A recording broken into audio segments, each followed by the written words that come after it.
Assalamualaikum warahmatullahi wabarakatuh. Kali ini saya akan membahas tentang penarikan kesimpulan pada bab logika matematika. Di sini yang akan saya bahas di dalam penarikan kesimpulan adalah modus ponen, modus tolen, dan silogisme. Sebelum saya mulai materi ini, barangkali nanti ada yang kurang paham atau yang kurang jelas bisa ditanyakan atau mengalami kesulitan bisa ditanyakan di kolom komentar di bawah video ini ya. Oke, langsung saja lanjut. Untuk yang pertama di sini adalah modus ponen. Modus ponen adalah argumen atau penarikan kesimpulan yang disajikan dalam bentuk sebagai berikut. Misalkan ada suatu premis atau pernyataan pertama adalah jika P maka Q atau implikasi PQ. Kemudian premis yang kedua adalah P, maka kesimpulan dari kedua premis ini, premis yang pertama dan premis yang kedua, adalah hasilnya adalah Q. Contohnya, premis yang pertama, jika Andi rajin belajar, maka Andi juara kelas. Premis yang kedua, Andi rajin belajar. Oke, dari premis yang pertama, saya misalkan di sini ada kata jika maka, jelas itu suatu implikasi ya. Implikasi, saya misalkan di sini adalah implikasinya Andi rajin belajar, saya misalkan P, Andi juara kelas, saya misalkan Q. Maka dari ini kita dapat P implikasi Q. Kemudian di sini adalah Andi rajin belajar. Andi rajin belajar di sini adalah pernyataan P atau tentang P di sini ya. Maka saya misalkan ini adalah sebuah pernyataan P. Maka dari kedua premis ini didapat kesimpulan jika ada P implikasi Q, kemudian premis yang kedua P, pernyataan P, maka konklusinya adalah Q. Q di sini adalah apa? Andi juara kelas. Maka didapat kesimpulannya dari kedua premis itu adalah Andi juara kelas atau Q di sini. Ya, itu cara menentukan penarikan kesimpulan dengan menggunakan modus ponen.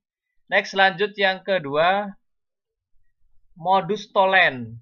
Modus tolen adalah argumentasi atau penarikan kesimpulan yang disajikan dalam bentuk sebagai berikut. Premis yang pertama, jika P implikasi Q atau jika P maka Q. Premis yang kedua adalah negasi Q. Nah, negasi Q. Konklusinya atau kesimpulannya adalah negasi P. Ininya seperti ini. Yang sama kita hilangkan aja di sini. Kalau kita lihat, kita perhatikan dari bentuk argumentasi atau penarikan kesimpulannya, ini Q sama-sama Q. Q-nya hilang, sisanya adalah negasi P. Nah, itu ciri-ciri dari bentuk penarikan kesimpulan modus tollens. Contohnya di sini. Premis yang pertama, jika hari ini hujan, maka sekolah libur. Premis yang kedua, sekolah tidak libur. Saya umpamakan yang premis yang pertama adalah jika P maka Q, maka di sini saya misalkan implikasi P implikasi Q. Kemudian ternyata sekolah tidak libur. Di sini sekolah libur kan Q. Sedangkan premis yang kedua tidak libur. Ada kata tidak.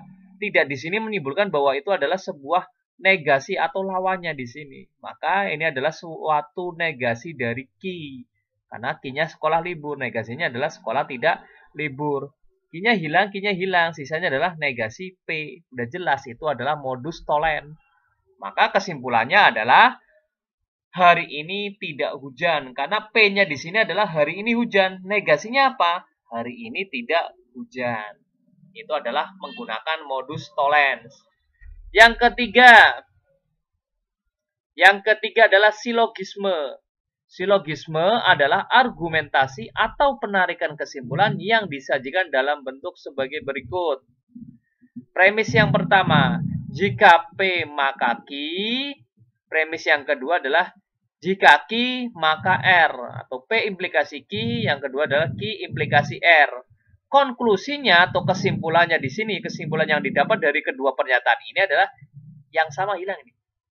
Q-nya hilang, sisanya adalah P implikasi R. Nah, itu adalah suatu silogisme. Jika kedua premisnya bentuknya adalah implikasi semua, maka dihilangkan saja yang sama. Nah, sisanya adalah konklusinya atau kesimpulannya adalah Jika P maka R atau P implikasi R. Contohnya di sini. Jika Sadam rajin belajar, maka Sadam pandai. Premis yang kedua, jika Sadam pandai, maka Sadam naik kelas. Nah, saya misalkan di sini Sadam rajin belajar P, Sadam pandai Q, maka didapat P implikasi Q. Ternyata di sini Sadam pandai keluar lagi. Sadam pandai berarti kan Q. Q, Sadam naik kelas ini tidak sama dengan ini, maka Q implikasi R karena beda ya di sini. Maka dari kedua premis ini didapat Q-nya hilang, Q-nya hilang, Q-nya hilang, ini hilang. Sisanya adalah PR. P-nya apa? Sadam rajin belajar, maka didapat jika Sadam rajin belajar, maka Sadam naik kelas. Nah, hasilnya adalah jika P maka R atau P implikasi R. Itu penarikan kesimpulan dengan metode silogisme. Ya, paham ya? Sampai sini? Oke, coba kita latihan soal di sini. Premis yang pertama, untuk soal yang pertama, jika Rasya cantik, maka banyak laki-laki yang suka. Ternyata premis yang kedua adalah tidak banyak laki-laki yang suka. Di sini kan saya misalkan dulu P implikasi Q.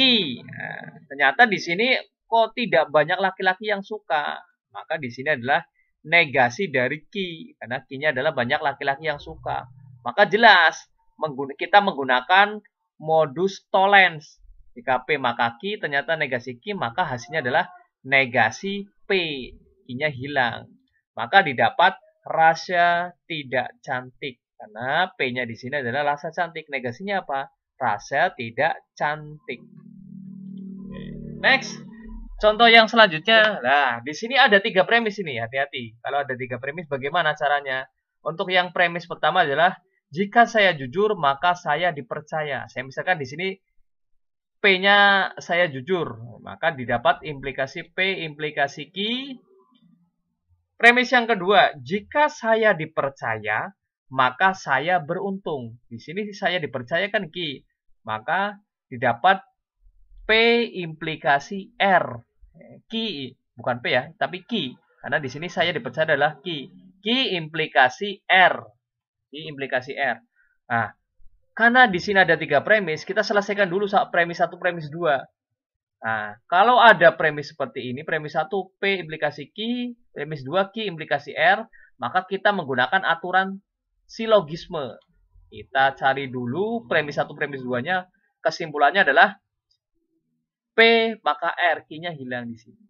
Nah, didapat P implikasi R. Baru hasilnya ini kita kaitkan dengan premis yang ketiga. Premis yang ketiga adalah saya tidak beruntung. Di sini beruntung, ada kata beruntung, yaitu R-nya ini saya beruntung.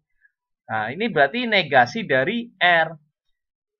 P implikasi R, kemudian ini negasi R, maka kita menggunakan aturan modus tollens. Ya. Modus tollens. Jika P maka R, ternyata negasi R. Sehingga didapat adalah negasi P. Maka hasilnya adalah saya tidak jujur, karena P-nya di sini adalah saya jujur. Negasinya apa? Saya tidak jujur. Oke, paham ya? Kurang lebih seperti itu. Kalau sampai 4 premis, 5 premis ya sama. Proses penyelesaiannya seperti itu. Atau gampangannya seperti ini. Kita lihat kata-kata yang sama. Oh, di sini saya dipercaya, hilangkan.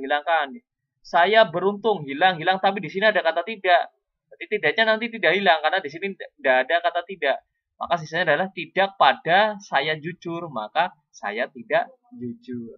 Terima kasih, semoga bermanfaat dan mudah dipahami. Saya akhiri. Assalamualaikum warahmatullahi wabarakatuh.